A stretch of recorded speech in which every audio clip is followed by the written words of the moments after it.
Family சப்ஜெக்ட்ல பாண்டியராஜ் அடிச்சுக்க ஆளே இல்லைன்னு சொல்லலாம். கடைக்குட்டி சிங்கம், நம்ம வீட்டு பிள்ளைன்னு அவர் ரொம்பவே நல்ல படங்கள் பண்ணியிருக்காரு. வெரைட்டியாவே கொடுத்திருக்காரு.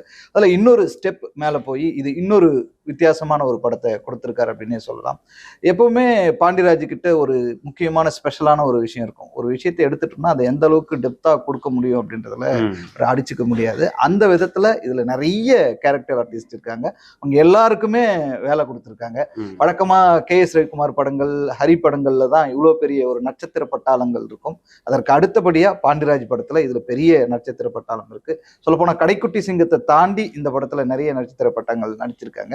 அவங்க எல்லாருக்குமே தீனி போடுற ஒரு படமா அவங்களுடைய கேரக்டர் ஸ்கெட்ச் வந்து ரொம்ப ஸ்பெஷலாவே செதுக்கப்பட்டிருக்குன்னு சொல்லலாம். அந்த விதத்துல தலைவன் தலைவி வந்து ரொம்பவே முக்கியமான படம்.